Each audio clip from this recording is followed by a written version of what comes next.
देखिए, यही मैं बात कहना चाहता हूं। अब थोड़ा दूसरे पक्ष पे क्यों इनके मन में सनातन और बुराई, यद्यपि वो बात आपने बता दी कि खड़गे जी ने बोला कि गंगा में डुबकी लगाने से क्या हो जाएगा, तो मैं पूछना चाहता हूं पंकज जी, रत्नाकर जी और भदौरिया जी से, ये सिर्फ हिंदू धर्म में नहीं है, मुस्लिमों में भी जो लोग मक्का मुनव्वर की यात्रा करते हैं तो वहां भी एक पवित्र जल का स्रोत है जिसे जमजम कहते हैं, कुआं, और वहां के जल को भी आबे जमजम कहते हैं, और उसे भी अपने ऊपर वो लोग ग्रहण करते हैं और मानते हैं कि उससे उनके पाप नष्ट हुए।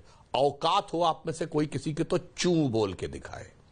जब आप वेटिकन जाते हैं या किसी चर्च में जाते हैं तो आपके ऊपर पोप भी पवित्र जल डालते हैं और वो माना जाता है कि वो आपको सिन से मुक्त कर रहा है। औकात हो आप में से कोई किसी की तो जो उन्मूलन और अंधविश्वास उन्मूलन इस पे बोलने की बात करें। यहां तक कि जो हिंदू फैमिली से जुड़े हुए जो धर्म है, स्वर्ण मंदिर में भी पवित्र सरोवर है और उसकी भी पवित्रता यही मानी जाती है कि वो आपके पापों को नष्ट करता है।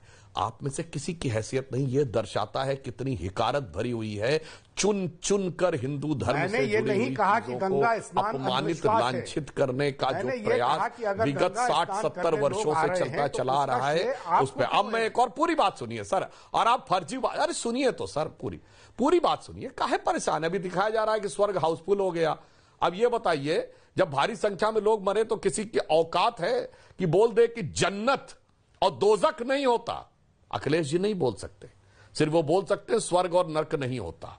और अभी पंकज जी ने इतना प्रवचन दिया तो आपने कहा फर्जी बाबा और ये और वो। ये बताइए, मुल्ला उमर तो घोषित आतंकवादी था? हैसियत है कि मुल्ला के बारे में कुछ बोल दें? चूंकि मुल्ला उमर ऐसा था तो मुल्ला थे। मौलाना मसूद अजहर घोषित आतंकवादी और अब तो संयुक्त राष्ट्र के द्वारा आतंकवादी भारत कहेंगे। मौलाना और मुल्ला में फर्जी आतंकवादी होते हैं, हैसियत नहीं है ये शब्द बोलने की। उनके आगे जाके ऐसे ऐसे सिजदा करते हैं। और जब याकूब मेनन का नमाजे जनाजा पढ़ा गया, जब अफजल गुरु का नमाजे जनाजा पढ़ा गया, जब बुरहान वानी का नमाजे जनाजा पढ़ा गया तो कहा गया वो जन्नत नशी हुए। हैसियत है बोलने की कि जन्नत में नहीं गए, और बल्कि नमाजे जनाजा में जाके शिरकत की, सिजदा की। सारे दर्शकों से कहता हूं, देखिए कैसे लोग बैठे हुए हैं यहां के ऊपर। तभी मैंने कहा ये dismantling global Hindutva 2021, Henry Luce foundation 2020, eradication of Sanatan Dharma 2023, Hindu धर्म ग्रंथों को फाड़ना 2024 और कुंभ फालतू मृत्यु कुंभ डुबकी लगाने से क्या होता है ये 2025। इस षड्यंत्र को समझिए, इस पूरी चीज को समझिए, और ये समझिए ये सारी चीजें क्यों की जा रही हैं। क्योंकि अब यहां पर पंकज जी के मुंह से एक और बात निकल गई।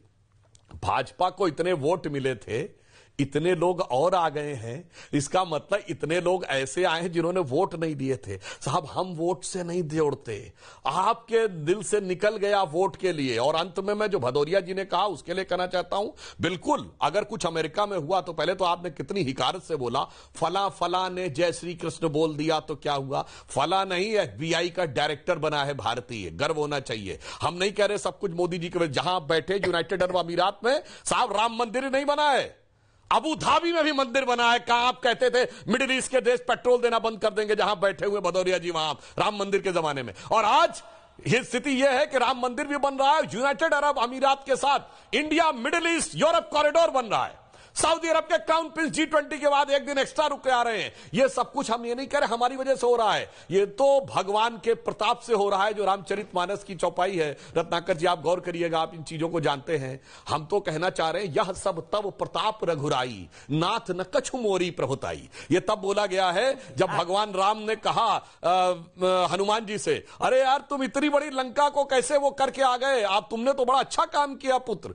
तो वो कहते हैं ये मैंने जो किया है मेरा सामर्थ्य नहीं था, यह सब तब प्रताप रघुराई, ये तो आपकी कृपा से हुई, नाथ न कछु मोरी प्रभुताई। मगर वो रावणी अहंकार आप लोगों के अंदर है कि हम रोक देंगे, हम मंदिर नहीं बनने देंगे, हम मस्जिद बनवाएंगे। हमने कभी नहीं कहा कि हम मंदिर बनवाएंगे, हमने कहा मंदिर तो संत बनवाएंगे, श्री राम जन्मभूमि न्यास बनवाएगा। हम तो सिर्फ मार्ग प्रशस्त करेंगे, हम तो भगवान हनुमान जी के उस सिद्धांत को मानेंगे कि राम हनुमान तही परसा कर पुन कीन प्रणाम, राम काज कीने बिन मोहि कहा विश्राम।